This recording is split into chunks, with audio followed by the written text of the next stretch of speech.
ya, karena berkat rahmat Allah kita hari ini bisa berkumpul di ruangan ini dengan tujuan nanti insya Allah kita akan mengidentifikasi aset atau kekuatan dan modal yang dimiliki oleh sekolah dalam rangka nanti kita membuat sebuah program yang tentunya berdampak dan berorientasi pada murid, gitu ya.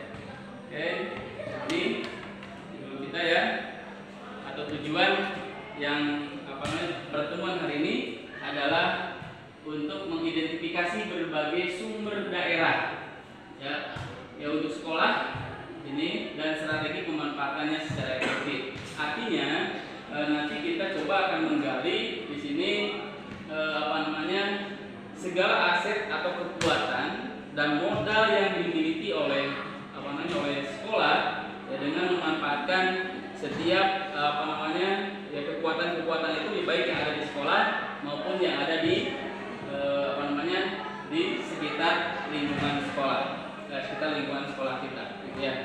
Oke, sebelumnya terima kasih kepada yang hari ini sudah kita alhamdulillah hadir dari Dewan Guru, lalu dari perwakilan orang tua, ya, ada Bu Ana dan Bu Dwi. Ya, terima kasih atas kehadirannya.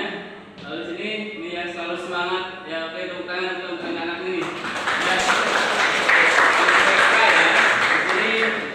Ya, teman-teman dari MPK dan OSIS ya, oke yang selalu eksis, ya optimis pasti bisa. Oke, itu selalu ya. Kalau Bapak bahkan gini, bisa di sini pernah Bapak sampaikan juga ya, B itu berakhlak mulia, boleh ya. Lalu I-nya bisa inovatif, bisa anak-anak sekarang pada inovatif ya. Bisa, S-nya semangat. Nah ini nih anak-anak sekarang nih ya, penuh dengan semangat muda, gitu ya.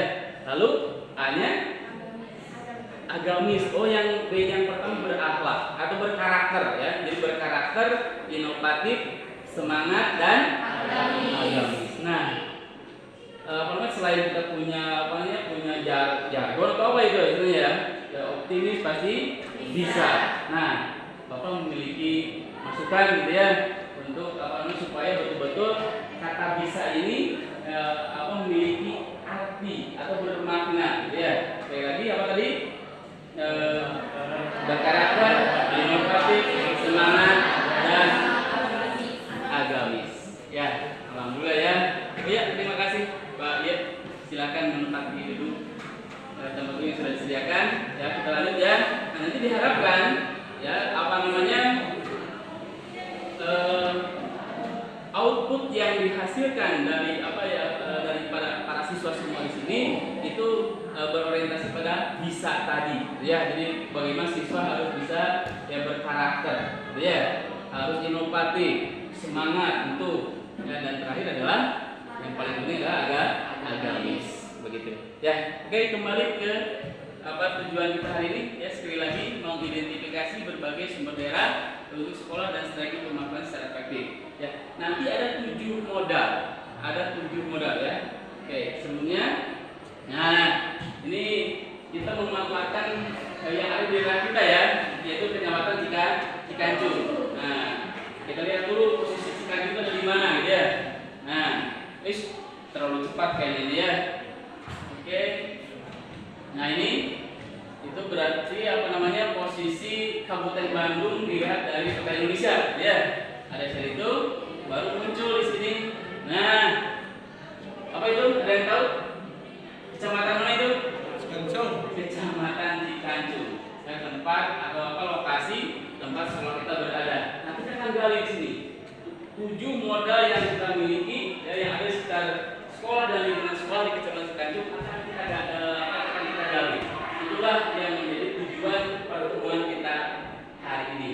Ya, adapun 7 modal tersebut nanti kita bisa lihat ya. Nah, ini ya posisi Kecamatan Cikanjur apabila lihat dari peta Kabupaten Bandung ya, ada di paling timur ya, paling timur dari timur berbatasan dengan Kabupaten Garut ya, lalu Kecamatan Nagrek dan Cicalengka.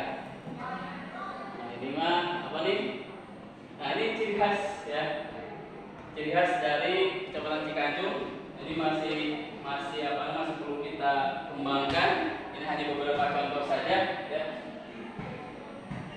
Oke. Berikutnya. Nah, ini nih. Jadi yang terkait dengan tujuh modal tadi, yang pertama adalah tujuh modal itu yang pertama modal manusia. Yang berikutnya ini modal sosial, yaitu yang akan kita identifikasi, yang akan kita cari apa sih modal-modal yang terkait dengan modal manusia, modal sosial. Kemudian yang ketiga ada modal politik. Ini politik pun kebijakan ya. Dalam hal ini kebijakan itu bisa mempengaruhi menjadi sebuah kekuatan atau aset yang dimiliki oleh sekolah. Berikutnya, nah ada modal agama dan budaya. Ya, sekolah kita atau di sekitar lingkungan kita, alhamdulillah ya, berada di lingkungan yang agamis ya, banyak pesantren. Ini menjadi sebuah kekuatan kita dalam menjalankan program dan kegiatan. Berikutnya di sini ada yang kelima ya, modal fisik. Bagaimana sarana prasarana yang kita miliki, baik di lingkungan sekolah ataupun di lingkungan luar sekolah. Ya. Berikutnya di sini, nah yang keenam modal lingkungan alam. Lingkungan alam, salah satunya kita punya gunung batu ya. Kalau kita lihat di sana, ini bisa kita jadikan bahan menjadikan bahan atau media pembelajaran secara nyata gitu. Kita pergi ke sana untuk melihat lapisan tanah, mulai dari tanah lapisan atas ya sampai ke lapisan batuan. Itu bisa secara kontekstual. Kita bisa jalan-jalan ya, pembelajaran dilakukan di luar kelas. Ini lingkungan alam. Berikutnya, nah yang terakhir ini juga sangat mempengaruhi ya. Bahkan selain modal manusia, ini juga bisa menjadi modal utama ya, yaitu modal finansial, keuangan, anggaran. Karena setiap program yang kita lakukan tanpa adanya ini, ya itu akan kurang optimal. Dilaksanakan bisa, tapi kurang optimal. Ya. Nah itu saya mungkin untuk pertemuan kita hari ini, ya sesuai dengan maksud dan tujuan pertemuan hari ini, yaitu memperkenalkan ada 7 modal atau aset kekuatan yang dimiliki oleh sekolah dan yang ada di lingkungan sekitar sekolah kita. Ya, terima kasih Ibu dan Bapak. Ada pertanyaan? Ada yang harus saya terlebih dahulu? Cukup? Oke, terima kasih untuk hari ini. Wassalamualaikum warahmatullahi wabarakatuh. Waalaikumsalam.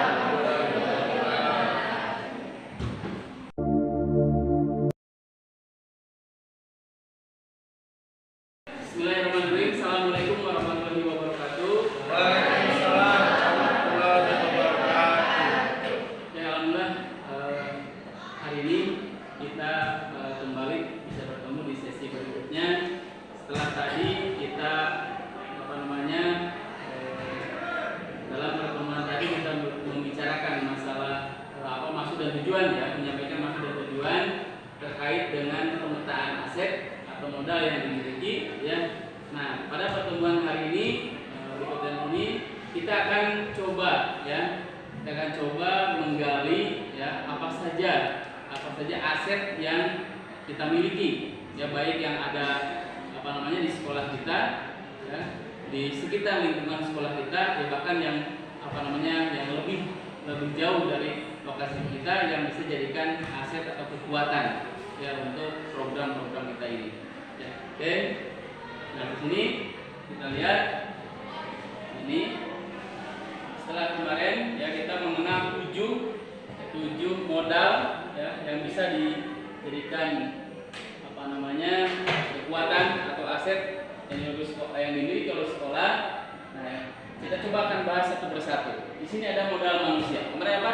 Yang pertama ada modal manusia. Dan modal manusia ini yang berkaitan dengan sumber daya manusia, mulai dari peserta didiknya, gurunya, kepala sekolah, tenaga administrasi, gitu ya, termasuk semua warga sekolah yang ada di sekolah itu sendiri, ya, pengawas itu juga termasuk ke dalam modal manusia, ya, modal manusia yang bisa kita manfaatkan, gitu.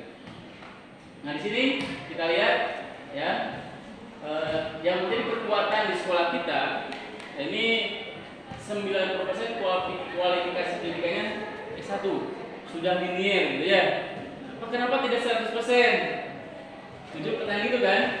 Kata gue ya, kenapa tidak 100%? Nah, justru yang yang 10%-nya atau yang sisanya dari guru kita ini menjadi kekuatan juga. Kenapa? Karena yang 10% itu adalah kualifikasinya sudah S2 begitu ya. Itu menjadi kekuatan yang dimiliki oleh sekolah kita. Sehingga nanti kita bisa memanfaatkan ini ya. Nah, bisa memanfaatkan aset yang kita miliki ini yaitu dalam hal pemberdayaan sesuai dengan tupoksinya begitu. Ya, kita sebagai guru berarti nanti kalau memang kualifikasinya sudah memadai, tingkat keilmuannya sudah bagus gitu ya, sehingga ketika pembelajaran peserta didik di kelas ini akan berdampak baik, akan berdampak positif pada siswa atau peserta didik. Ya, berikutnya di sini kita lihat ya, kepala sekolahnya juga alhamdulillah sudah S2 ya, jadi memiliki bagaimana kemampuan manajerial yang baik sehingga mampu mengelola sekolah dengan baik. Yang ujung-ujungnya semuanya itu bermanfaat bagi siswa, bagi peserta didik. Nah, sekali lagi, semua program, semua kegiatan apapun itu yang dilakukan di sekolah kita ini itu harus berorientasi pada murid, harus berpihak pada murid, pada siswa. Itu. Ya. Oke, berikutnya sini kita lihat ya, ada pengawas juga. Lalu ada tenaga administrasi sekolah ya, nah, siswanya juga, termasuk orang tua dan komite sekolah. Kalau hari ini banyak ini ya, ada yang alhamdulillah ada perwakilan dari orang tua ya. Ini kenapa dihadirkan? Karena memang orang tua menjadi salah satu aset Bu yang termasuk ke dalam modal manusia. Bagaimana dukungan orang tua ya terhadap pembelajaran yang ada di sekolah kita itu sangat berpengaruh ya. Oke, terima kasih Ibu ya. Oke, ya itu yang modal manusia. Yang berikutnya bagaimana modal sosialnya. Modal sosialnya di sini kita punya alhamdulillah Ibu dan Bapak gurunya aktif di, kalau biasanya KKG ya, kalau kita di tingkat SMA adalah MGMP. Alhamdulillah sekolah kita di sini ya banyak ya guru-guru dari kita ini menjadi pengurus ya, aktif di kepengurusan MGMP Kabupaten Bandung gitu ya. Di yang hampir di setiap mapel ada pengurusnya gitu ya. Oke, itu menjadi kekuatan juga. Lalu banyak guru yang aktif ya, sudah ya. Lalu seluruh warga sekolah memiliki rasa empati yang tinggi. Ini menjadi sebuah modal atau kekuatan juga. Ya. Oke, ini pemanfaatannya ini bisa menjadi wadah untuk pengembangan keprofesian guru, lalu berkolaborasi ya. Nah, lalu yang terakhir adalah kegiatan manusia. Itu menjadi strategi pemanfaatannya ya untuk yang bagian ini. Berikutnya,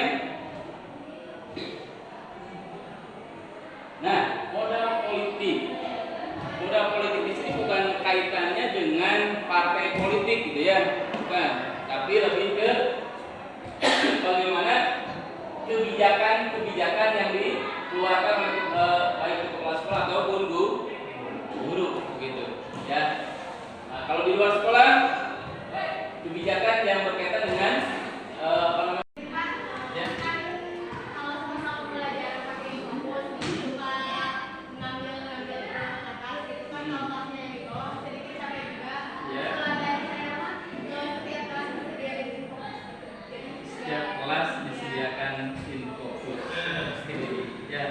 yang tertanam langsung begitu, jadi tidak yang permanen ya. Setuju ya Bapak Ibu guru ya. Orang tua di sana mengharapkan ya, tiap orang tua pasti yang modal fisik dan dari sarana dan prasarana yang mendukung pembelajaran perlu kita kembangkan, perlu kita tingkatkan. Ya tujuannya tadi sekali lagi semuanya ujung-ujungnya adalah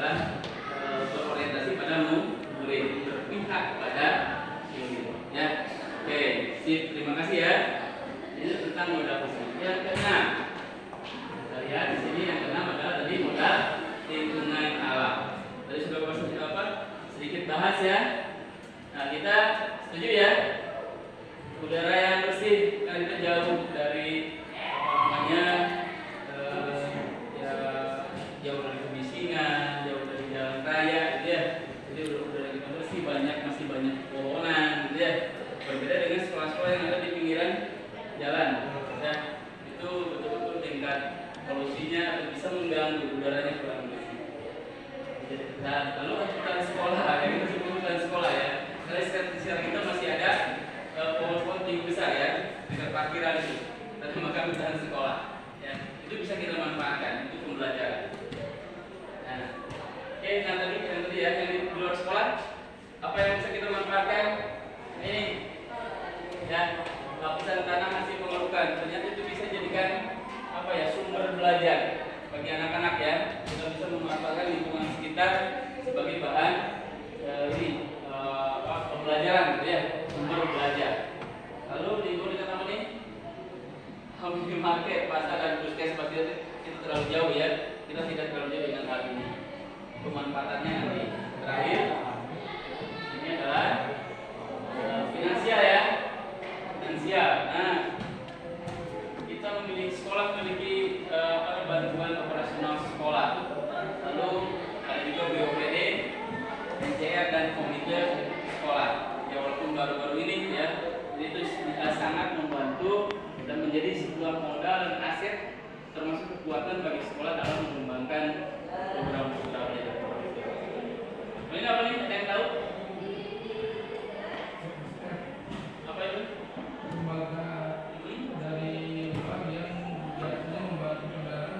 Membantu pendanaan pihak sekolah dalam pengembangan ya, bisa dalam bentuk fisik ya, atau ya buku-buku dan sebagainya tergantung. Oke, tepat sekali Pak Teguh. Terima kasih Pak Teguh. Ya, alhamdulillah geser ya, geser itu biasanya betul bantuan dari sebuah perusahaan yang peduli akan peningkatan kualitas pendidikan. Jadi di kita ada perusahaan besar sebetulnya ya, yang bagus itu ya. Yang batu yang mudah-mudahan nanti kedepannya kita bisa memanfaatkan aset itu ya, mudah-mudahan untuk pengembangan sekolah. Kalau di sekitar Ibun itu ada apa? Ada yang Indonesia Power ya, yang Kamojang itu namanya sekolah-sekolah sudah di mulai dari PAUD sampai SMA SMK itu setiap tahunnya memang ada ya bantuan CSR seperti ini. Menurut di kita ya, apalagi sekarang ada pembangunan pabrik baru ya. Di depan ya, di sana mudah-mudahan itu bisa ada kepedulian dari perusahaan tersebut ya, untuk membantu peningkatan kualitas pendidikan di SMA kita ya, jadi bisa kita manfaatkan.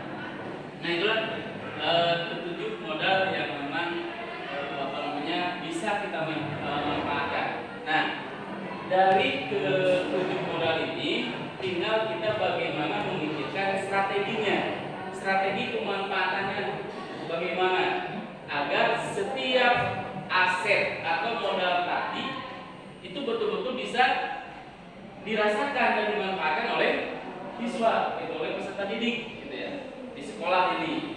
Bagaimana caranya, bagaimana strateginya, gitu, ya, itu harus kita pikirkan secara bersama-sama dan akan kita bahas nanti di pertemuan berikutnya.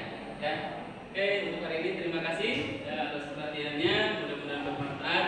Sekian, assalamualaikum warahmatullahi wabarakatuh. Waalaikumsalam warahmatullahi wabarakatuh.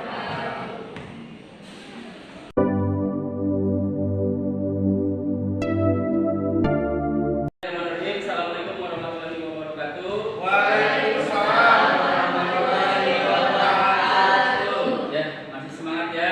Alhamdulillah. Di pertemuan ketiga ini kita akan lebih fokus tentang bagaimana strategi pemanfaatan dari setiap aset modal yang sudah kita bahas di pertemuan-pertemuan sebelumnya. Ya, sekali lagi kita fokus ke bagaimana strategi pemanfaatannya sehingga setiap aset yang kita miliki yang sudah kita identifikasi tadi ya, ini bisa betul-betul bermanfaat ya, bermanfaat bagi pengembangan sekolah, bagi peserta didik gitu. Ya, jadi bagaimana strategi strategi pemanfaatannya ya, agar setiap aset tadi betul-betul bisa kita manfaatkan ya. Oke, yang pertama langsung saja. Di sini ada modal manusia ya. Modal manusia. Nah, dapat baik dari kekuatan atau modal atau aset yang ada yang kita miliki di sekolah maupun di luar sekolah ini, perlu kita pikirkan bagaimana strategi pemanfaatannya agar setiap aset yang dimiliki oleh kita ini betul-betul bisa dioptimalkan ya, dioptimalkan dan tentunya sekali lagi dapat bermanfaat bagi sekolah dan warga sekolah lainnya ya. Di sini apa namanya, kita memiliki memiliki guru ya, yang namanya secara linearitas itu sudah linear, apalagi ada beberapa guru yang sudah S2 ya, ada sudah S2, sehingga ini menjadi sebuah kekuatan bagi kita. Nah, kira-kira strateginya apa? Bisa ada yang bisa Pak atau Pak Teguh, silakan gimana? Izin Pak, Ya. mengungkapkan pendapatnya, kan kita tahu bahwa 90% kualifikasi pendidikan itu S1. Alangkah baiknya kita juga memproyeksikan ke depannya agar guru itu minimal bisa S2 gitu. Tentu saja dananya bukan hanya dari sekolah ya, pengkaderan itu bukan dari sekolah, tapi kita bekerja sama dengan lembaga-lembaga lain yang menyediakan beasiswa S2. Jadi bukan hanya peserta didik yang dikasih beasiswa, dan ternyata ada juga beasiswa untuk guru, baik yang resmi dari pemerintah maupun yang dari swasta, dan kita harus pikirkan agar semuanya itu mungkin bisa menjadi kualifikasinya menjadi S2 maupun S3. Gitu ya. Terima kasih bagi siswa pun ini sangat bermanfaat ya. Ketika kualifikasi pendidikan gurunya naik, maka insya Allah kualitasnya akan berbanding lurus dengan kualitas bagaimana cara mengajar, cara membimbing, melatih peserta didik supaya lebih baik lagi ke depannya. Gitu. Terima kasih Pak Teguh, betul ya. Mudah-mudahan berarti sini kita sebagai guru harus sering-sering mencari informasi ya, dari berbagai media gitu, membangun jejaring gitu sekali ya, supaya kita bisa mewujudkan itu. Oke, terima kasih Pak Teguh. Nah, apa kira-kira Pak Teguh strategi pemanfaatan dari guru kita yang sudah Tadi Pak, alhamdulillah guru pendidikan kita itu hampir semuanya sudah linear Pak. Namun alangkah baiknya kita juga terus meningkatkan wawasan agar kompetensinya juga semakin meningkat lagi. Nah, untuk meningkatkan kompetensi itu bisa dilakukan dengan cara mengikuti pelatihan. Oke, strateginya dengan mengikuti pelatihan-pelatihan. Jadi dengan tujuan untuk meningkatkan kompetensinya.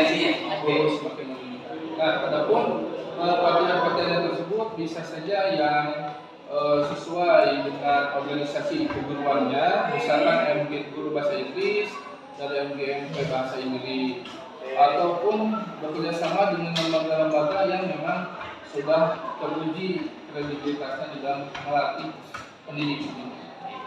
Oke, terima kasih Pak Teguh ya. Alhamdulillah nih, mulai keluar nih strategi pemanfaatannya. Ini dari siswa. Di sini ada siswa ya. Nah, salah satunya siswa berprestasi di bidang olahraga dan seni. Nah, kira-kira nih dari siswa nih, strategi pemanfaatannya bagaimana nih? Oke, silakan ya. Ya. Itu ada siswa berprestasi di bidang olahraga dan seni. Karena itu siswa yang berprestasi di bidang olahraga dan seni itu mencari peluangnya sendiri supaya bila ada dapatan lebih dari guru, saya harus sebagai siswa. Jadi siswa itu mendapatkan arah lebih dari gurunya gitu kan. Guru itu aktif karena di jadi media sosial mencari berbagai info untuk memprestasikan siswa. Nah, langsung itu diinformasikan ke siswanya gitu. Jadi ya siswa yang tadinya mempunyai bakat tetapi tidak terima oleh guru bisa mencoba gitu untuk program-program yang akan membuat profesinya itu lebih terlihat gitu. Bagus sekali ya istilahnya ya. Tepuk tangan dulu nih. Jadi strateginya berarti ada apa nih yang strategi apa kira-kira? Apakah ada pertemuan atau bagaimana?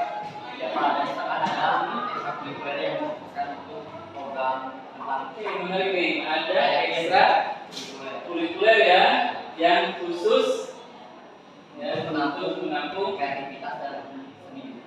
Oke, baik sekali ini ya. Kalau tampung akan dimasukkan ya, akan dimasukkan kembali, berarti menjadi sebuah aset baru ya, aset baru yang mulai terpikirkan hari ini ya. Oke, terima kasih ya atas masukannya. Nah berikutnya di sini sama ya, modal modal sosial, kemudian di sini ada modal politik gitu ya. Bagaimana kita bisa memanfaatkan setiap aset. Contohnya di sini kita di Kabupaten Bandung ya, di sini ini ya ada kebijakan melestarikan budaya lokal, program Memulai Budaya Sunda. Nah, strateginya apa? Jadi sekolah kita ya bisa saja setiap hari atau setiap pelajaran bahasa Sunda kita menggunakan bahasa Sunda ya, itu bisa salah satunya. Atau kalau di SD yang Bapak tahu di situ hari atau yang Kamis Sunda gitu ya, selain pakaian juga cara berkomunikasinya itu hari itu menggunakan bahasa Sunda, itu salah satunya ya, satu strateginya itu diterapkan. Ya begitu pula dengan aset-aset yang lainnya ya, aset budaya di sini ya. Nah di sini yang sudah ada GPS ya, ada gerakan pengusaha sampah juga, itu strateginya, salah satu strategi memanfaatkan ini. Ya, berikutnya di sini ada yang modal fisik, ya ini strateginya dengan menciptakan iklim sekolah yang aman, nyaman, penuh dan produktif ya. Ya nanti ada ini ya. Berikutnya sini ya, modal lingkungan alam, dan terakhir adalah modal finansial. Strateginya bagi kita harus mengoptimalkan sumber dana yang dimiliki oleh sekolah. Tentunya harus berbasis tadi ya, semuanya berorientasi kepada murid. Jadi setiap program kegiatan yang apalagi yang berasal dari suara murid ya, inisiatif murid, masukan dari aspirasi murid, apabila didukung oleh program finansial ya, modal finansial dari sekolah, insyaallah si program tadi akan berjalan secara optimal ya. Nah itu saja mungkin terkait dengan strategi. Lagi kami berharap mudah-mudahan setiap aset yang sudah kita identifikasi, apalagi sampai ke tahapan akhir hari ini, bagaimana cara pemanfaatannya, strategi pemanfaatannya, yang mudah-mudahan dalam hal pengembangan sekolah kita di sini bisa lebih baik dan berkualitas. Terima kasih buat ini, tepuk tangan untuk semuanya. Bapak ucapkan sekian. Wabillahi taufiq wal hidayah. Wassalamualaikum warahmatullahi wabarakatuh.